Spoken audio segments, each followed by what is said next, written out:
मनीष गर्ग, उज्जैन। मध्य प्रदेश के मुख्यमंत्री मोहन यादव ने उज्जैन में सिंहस्थ 2028 को देखते हुए कई विकास कार्यों की सौगात दी है। मुख्यमंत्री मोहन यादव ने कहा कि प्रधानमंत्री नरेंद्र मोदी के मार्गदर्शन में देश चहुं ओर प्रगति कर रहा है और मध्य प्रदेश इस विकास यात्रा में हर कदम पर भारत सरकार के साथ है। इसी वजह से सिंहस्थ को देखते हुए सरकार ने उज्जैन को 664 करोड़ रुपए की सौगात दी है। सिंहस्थ विकास कार्यों के लिए 3600 करोड़ के प्रावधान। मुख्यमंत्री मोहन यादव ने कहा कि उज्जैन में सिंहस्थ की तैयारियों के मद्देनजर 1350 करोड़ से अधिक के विकास कार्य जारी हैं। इसके साथ ही वर्ष 2026-27 में 3600 करोड़ के कार्यों के लिए नए प्रावधान किए हैं। उन्होंने कहा कि भगवान मंगलनाथ की कृपा से मंगल बेला में लगभग 664 करोड़ के अलग अलग कार्यों में नए मार्ग, विक्रम आरओबी, सड़क चौड़ीकरण, नए सीसी रोड भी शामिल हैं। गीता भवन के निर्माण के लिए किया गया भूमि पूजन। उज्जैन में 77 करोड़ से अधिक लागत के गीता भवन निर्माण के लिए भी भूमि पूजन किया गया है। प्रदेश में विकास का क्रम जारी है। प्रदेश के नगरीय निकायों में गीता भवन, गांवों में आदर्श ग्राम, वृंदावन ग्राम बनाई जा रही हैं। महाकाल की नगरी अवंतिका भगवान कृष्ण की शिक्षा स्थली कई कारणों से सिंहस्थ 2028 को सामने रख करके न भूतो न भविष्यति महामहिम राज्यपाल जी के मौजूदगी में 663 करोड़ से ज्यादा की धनराशि के अलग अलग काम जोरदार अभिनंदन करें। माननीय महामहिम राज्यपाल माननीय मंगूभाई पटेल साहब का अभिनंदन करें।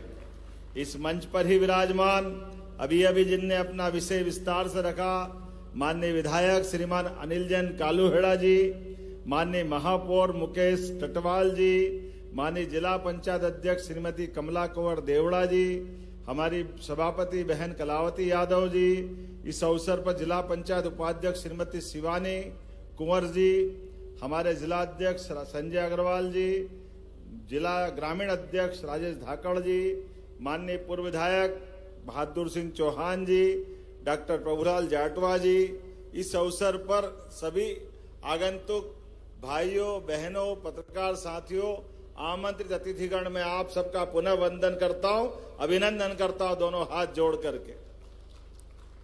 सच में आज के दिन नवरात्रि का आगमन होने में 3 दिन का समय है।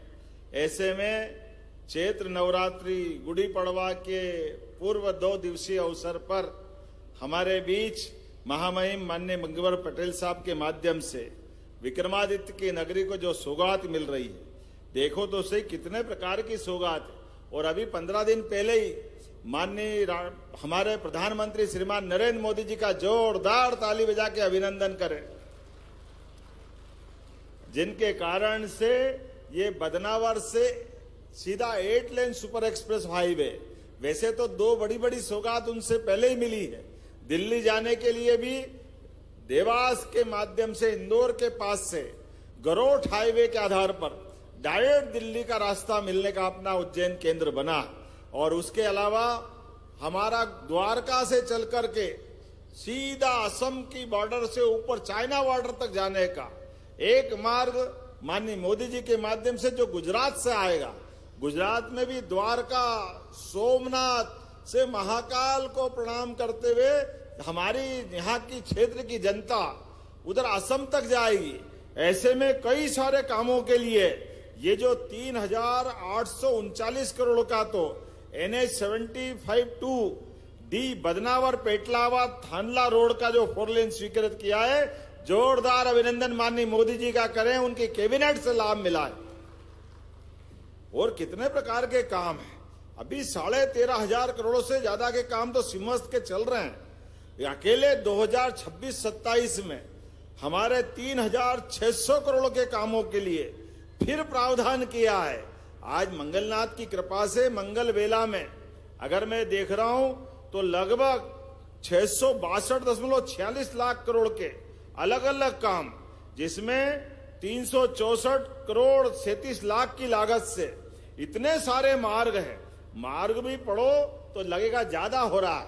Vikramnagar railway station, overbridge, Shankaracharya Dattakhada, Bhukhi Mata, उजड़खेड़ा, Hanuman से बड़नगर रोड, खाक चौक से वीर सावरकर चौराया, गढ़कालिका से भरतरी गुफा तक चौड़ीकरण, कार्तिक मेला ग्राउंड से नई खेड़ी का 24 मीटर सीसी रोड, शनि मंदिर से सिकंदरी का रोड, MR255, कितने प्रकार के काम है। जूना सोमवार से अंकपात मार्ग, प्रशांति धाम से शनि मंदिर रोड, महाराजवाड़ा से रामघाट रोड, करकराज पार्किंग से भूखी माता लालपुल रोड, भरतरी गुफा से ऋणमुक्तेश्वर रोड, गढ़कालिका से मत्स्येंद्रनाथ का रोड, और सबसे बड़ा ये गीता भवन की बड़ी सौगात लगभग 78 करोड़ की लागत से जोरदार ताली बजा करके सारे निर्माण कार्य का भूमि पूजन लोकार्पण का। आज वाकई अद्भुत दिन है। धीरे धीरे करके यशस्वी प्रधानमंत्री के नेतृत्व में हमारे महामहिम श्रीमान मंगू भाई पटेल के आशीर्वाद से प्रदेश भर में लगातार विकास का क्रम जारी है। बीते कल ही हमने भोपाल के अंदर 17 अलग अलग विभागों को जोड़ करके किसान कल्याण वर्ष के लिए, किसानों की आय बढ़ाने के लिए, पशुपालन की आय बढ़ाते हुए पशुपालकों की आय भी बढ़े और दूध का उत्पादन भी बढ़े, और दूध के लिए हमारे किसानों के लिए मुझे इस बात की प्रसन्नता है, पशुपालन विभाग ने श्रेष्ठ काम करते हुए लगभग 1.25 साल में 25% दूध उत्पादन बढ़ाया। 25% अपने प्रदेश के अंदर। जोरदार ताली बजाए हमारे अपने सभी पशुपालकों के लिए।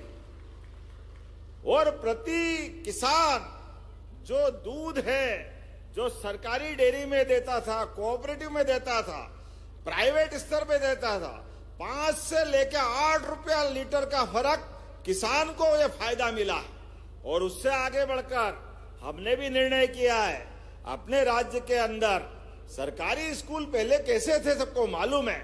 कांग्रेस के शासनकाल में बैठने के लिए टाटपट्टी नहीं थी, लेकिन आज के समय में सांदीपनी विद्यालय, PM एक्सीलेंस कॉलेज, यूनिवर्सिटियों के अंदर लगातार बदलाव, और उसका फर्क कैसा पड़ रहा है।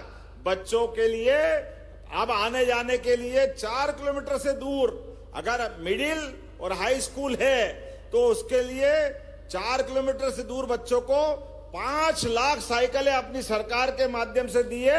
5 लाख साइकिलें। जब 5 लाख बोल रहे तो ताली भी 5 लाख जैसी होना चाहिए, आनंद आना चाहिए।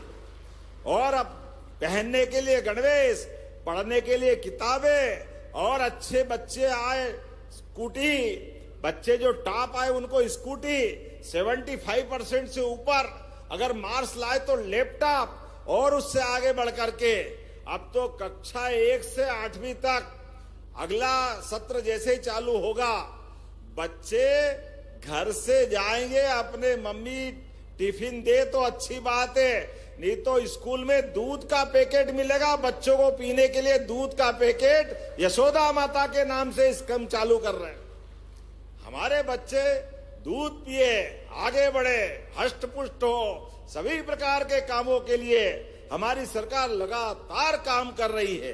बोलने के लिए मैं बहुत देर बोल सकता हूं, लेकिन हम तो आज अपने महामहिम जी का आभार मानते हैं। आपने क्रम चालू किया, विश्वविद्यालय विक्रम।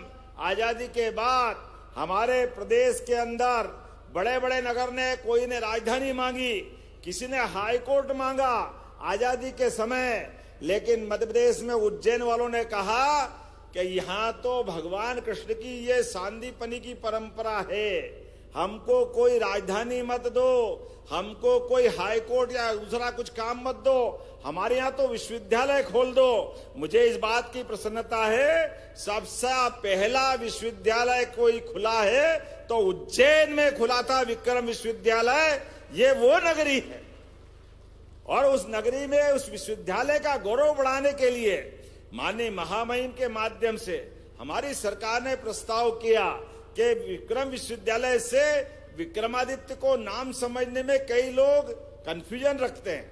ऐसे में सम्राट विक्रमादित्य का वो विराट व्यक्तित्व, विक्रमादित्य उसकी 32 पुतलियां, विक्रमादित्य उसकी दानशीलता, विक्रमादित्य उसकी वीरता, विक्रमादित्य उसके सुशासन के लोक सिद्ध, आज भी लोगों के हृदय में जलने वाले दीपक सदैव विक्रमादित्य के नाम से गौरवान्वित करते रहते हैं।